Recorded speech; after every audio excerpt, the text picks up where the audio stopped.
The silent cry, the emergency beacon cut through the darkness of space like a desperate scream. Captain Maria Santos felt her heart pound as the holographic display aboard the mining vessel, Iron Will, flickered to life, showing the grand assembly of the Galactic Council in chaos.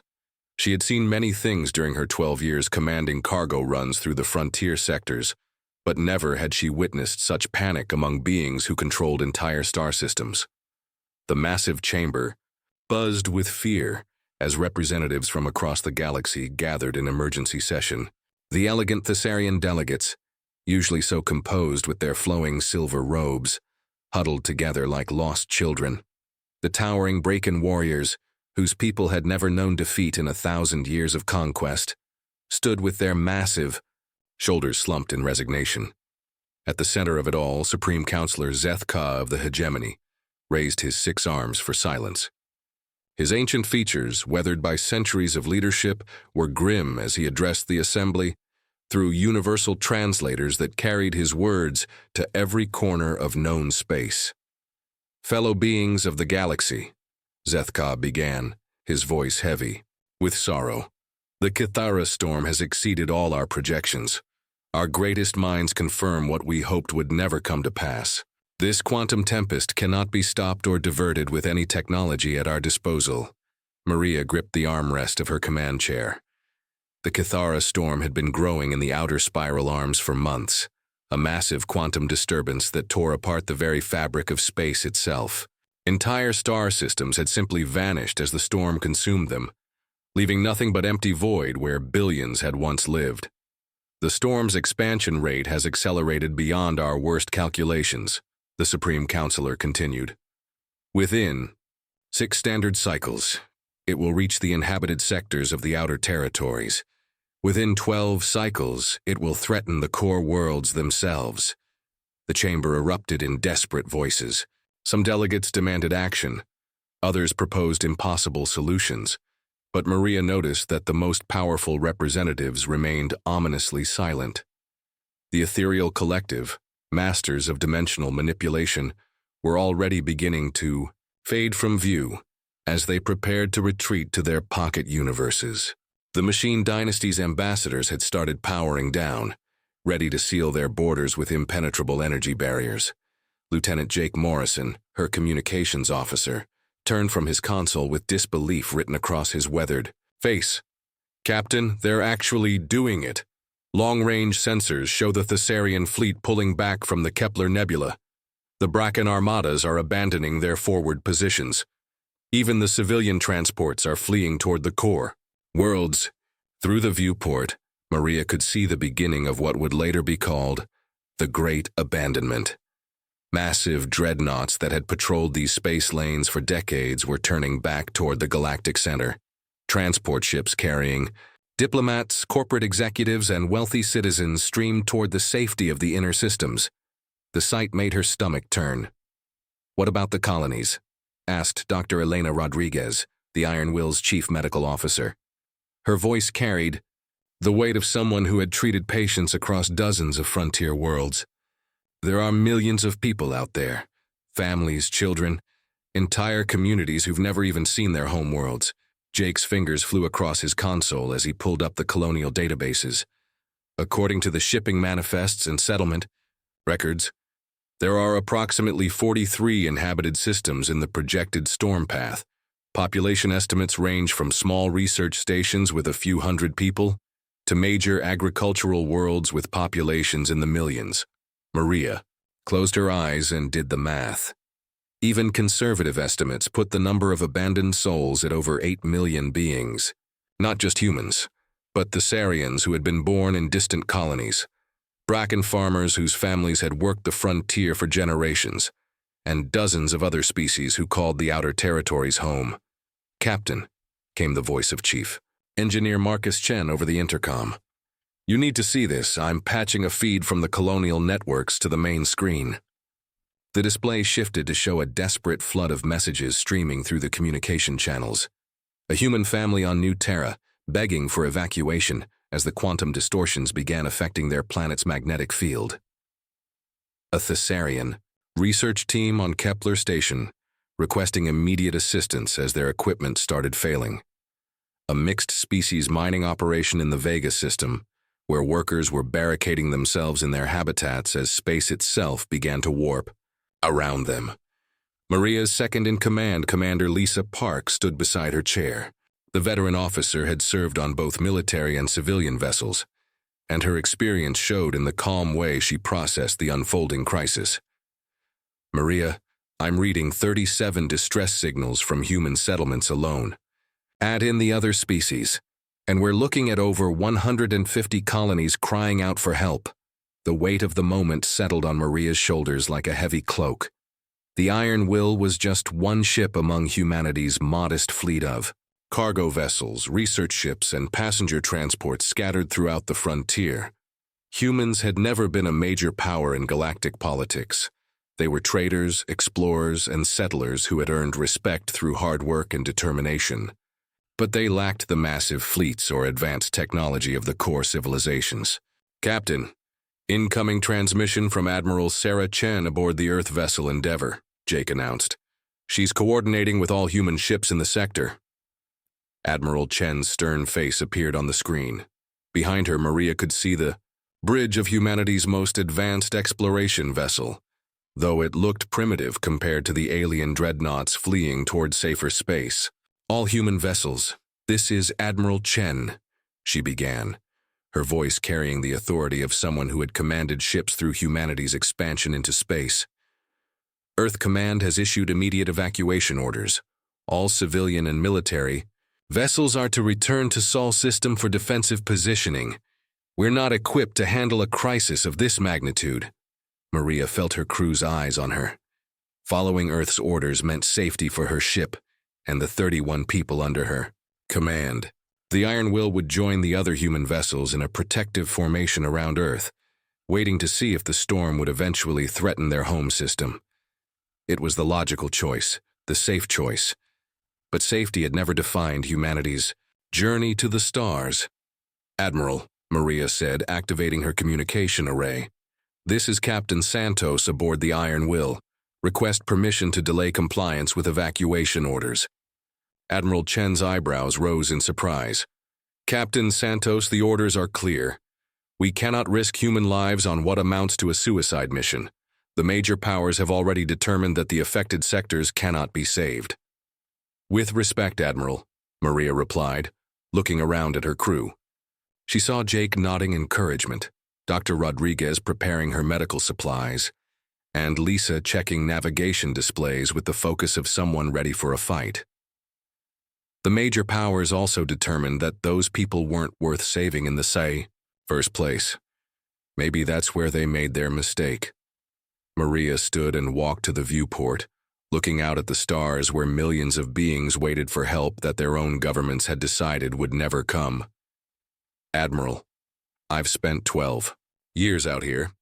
I've delivered supplies to Thessarian research stations, carried medical equipment to bracken farming colonies, and helped build the trading networks that connected dozens of species across the frontier. These aren't just statistics in a database. They're neighbors, friends, and families who trusted the galaxy to stand by them." The bridge fell silent, except for the hum of the ship's engines. Maria could hear similar conversations taking place across the human fleet through the communication channels, captains and crews wrestling with the same impossible choice between safety and conscience. "Captain Santos," Admiral Chen said after a long pause, "you understand that Earth cannot officially support unauthorized rescue operations. If you proceed, you'll be acting without government backing or military support." Maria smiled grimly. "Understood, Admiral. But I'm not acting as a representative of Earth Command. I'm acting as a human being who refuses to abandon people in need." She turned to her crew.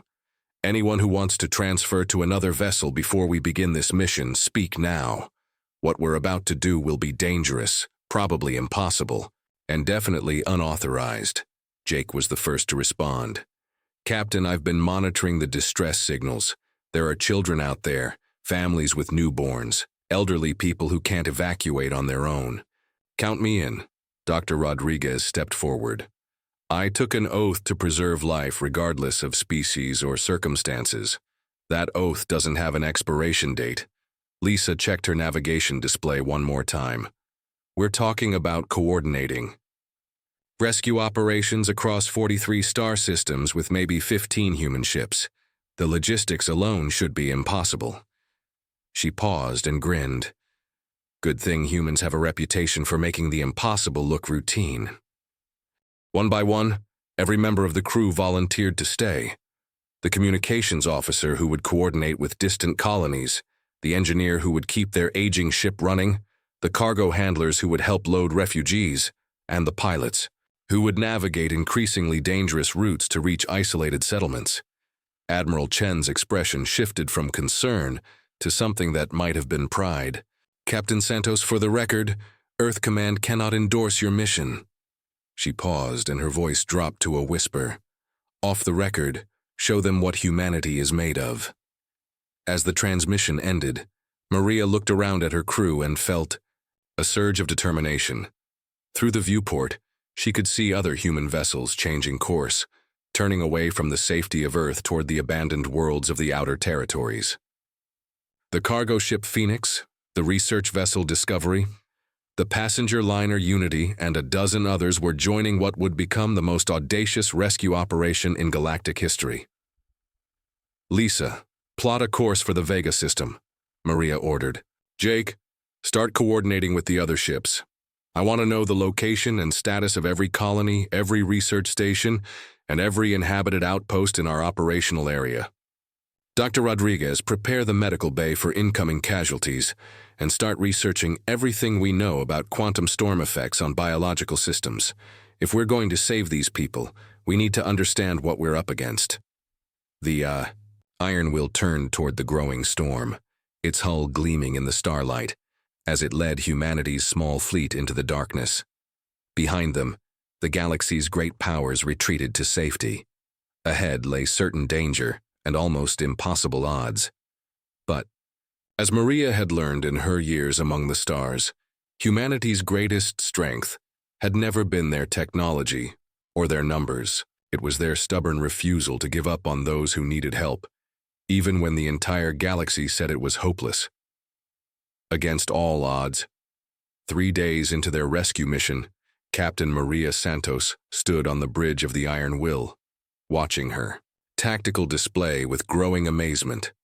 What had started as 15 human ships had somehow grown into a coordinated fleet of 23 vessels, as word spread through the frontier networks, and more captains chose conscience over safety.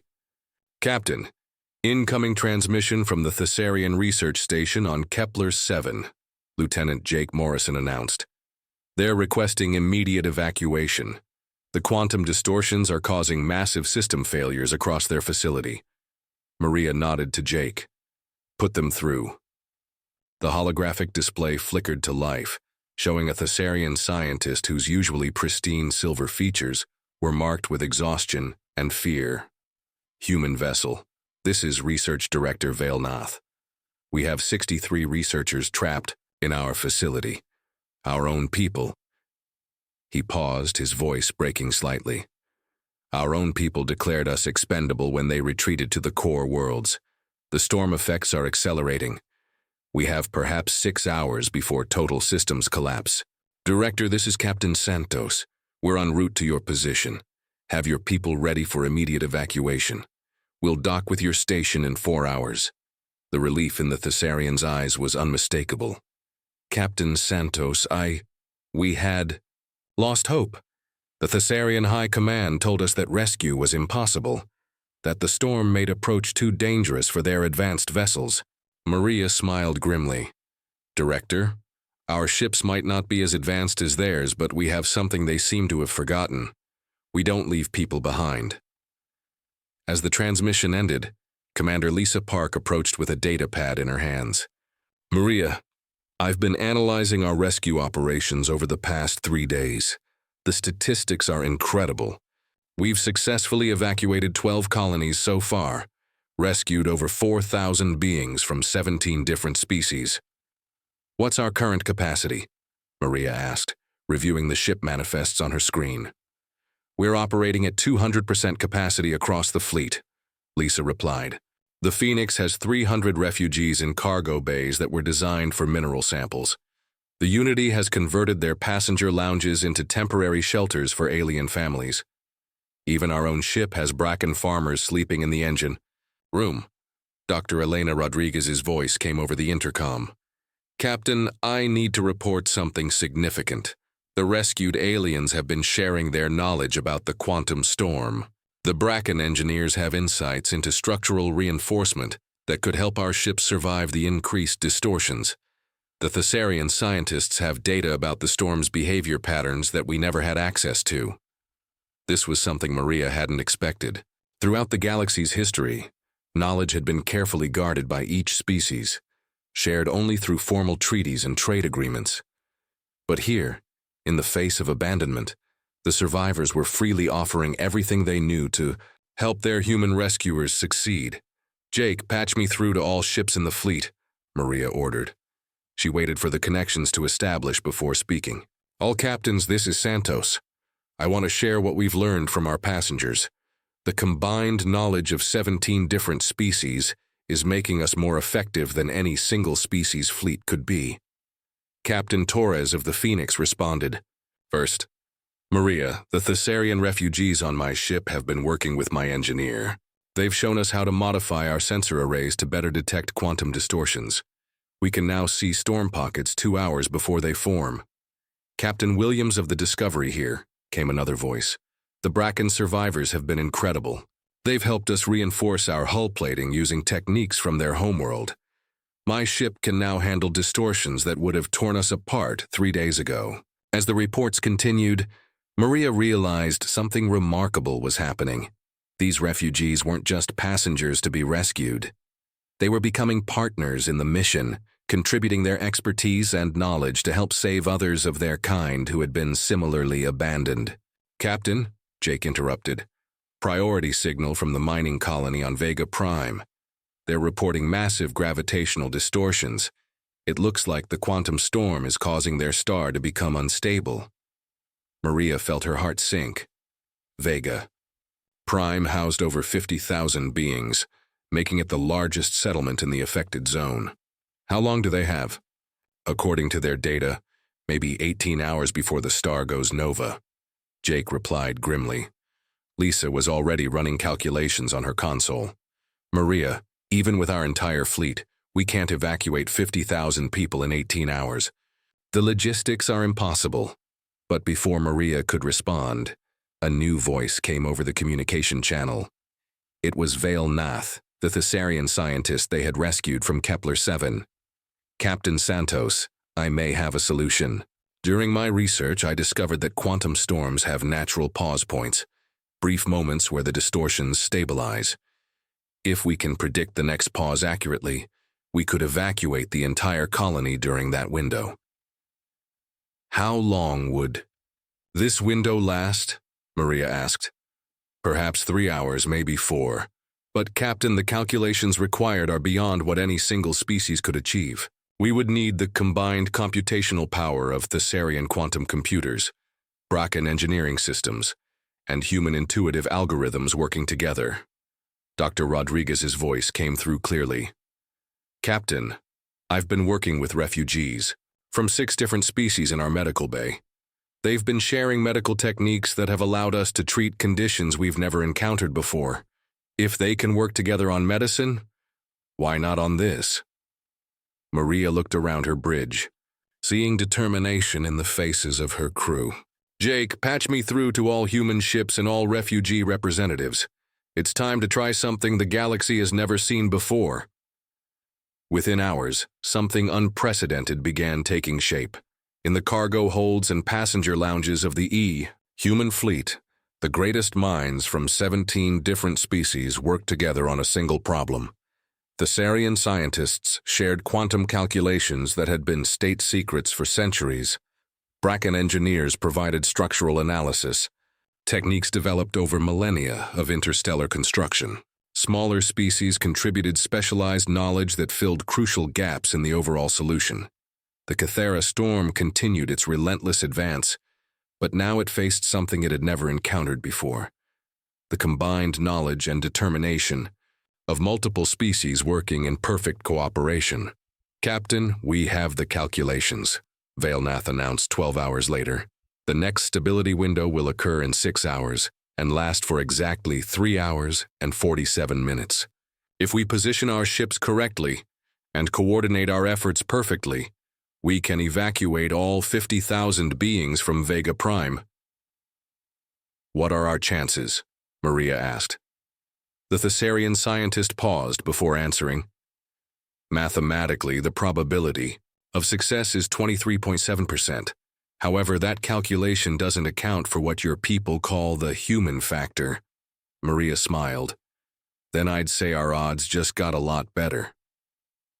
The evacuation of Vega Prime became legendary across the galaxy. 23 human ships, guided by the combined knowledge of 17 species, executed the most complex rescue operation in galactic history. As the quantum storm's distortions briefly stabilized, the human fleet dove into the chaotic system like a perfectly coordinated dance. Each ship had been assigned specific sectors based on their capabilities and the expertise of their refugee advisors. The Iron Will, guided by Bracken engineers, navigated the treacherous asteroid fields surrounding the mining platforms. The Phoenix, with Thessarian scientists manning sensor stations, located hidden research facilities that hadn't appeared on the original maps. The Unity, working with representatives from smaller species, coordinated the civilian evacuation with an efficiency that amazed even the humans themselves. When the stability window closed, every single being had been evacuated from Vega Prime. As the star finally collapsed into nova, the human fleet was already racing toward the next crisis, their ships packed with grateful survivors who had become willing partners in the ongoing rescue mission. News of the impossible evacuation spread across the galaxy faster than the quantum storm itself. In the safety of the core worlds, the great powers watched in stunned silence as humanity accomplished what their advanced civilizations had declared impossible. The same human ships they had dismissed as primitive were succeeding where their sophisticated fleets had failed. But the most shocking revelation came when the rescued beings began sharing their stories. Across 17 different species, the message was the same. Their own governments had written them off as acceptable losses, but humanity had risked everything to save them. Supreme Counselor Zeth Ka convened an emergency session of the Galactic Council as reports continued flooding. In the chamber that had witnessed the great abandonment now buzzed with different emotions: shame, amazement, and growing respect. "Esteemed beings," Zeth Ka began, his ancient voice heavy with something that might have been regret. "We are receiving reports that the human fleet has successfully evacuated 41 star systems. Their casualty rate is less than 0.3%, far better than our own projections suggested was possible." A Thessarian delegate stood to speak. "Supreme Counselor, we have received communications from our people who were rescued by the humans. They report that human captains treated them not as refugees but as equals. Our scientists were consulted on rescue strategies. Our knowledge was valued and utilized." A massive Bracken representative added his voice. "The humans could have saved only their own species. Instead, they risked their lives for beings whose governments had abandoned them. This is a concept of honor we thought lost to the modern galaxy." As the reports continued, a picture emerged that shook the foundations of galactic politics. Humanity, the youngest and seemingly weakest of the spacefaring species, had demonstrated something the great powers had forgotten: that true strength came not from advanced technology or massive fleets, but from the willingness to stand by your principles even when the entire galaxy said you were wrong. When the Kithra storm finally dissipated 6 months later, having exhausted its quantum energy against the barriers erected by the core worlds, the galaxy had changed forever. Over 8.7 million beings owed their lives to humanity's refusal to abandon them. More importantly, they carried with them a new understanding of what civilization truly meant. The Iron Will returned to Earth orbit carrying more than just refugees. It carried the gratitude of 17 species and the respect of a galaxy that had learned what humanity really stood for. As Captain Maria Santos looked out at the blue and green world that had given birth to her people, she realized that humanity had found its place among the stars, not through conquest or technology, but through something far more powerful: the simple refusal to give up on those who needed help. In the months that followed, the term human standard became the galactic benchmark for rescue operations. Species that had spent millennia as rivals began working together, inspired by the example set during those desperate weeks. And somewhere in the vast reaches of space, whenever someone faced impossible odds and certain abandonment, they remembered the story of the galaxy that turned away and the humans who chose to stand and fight.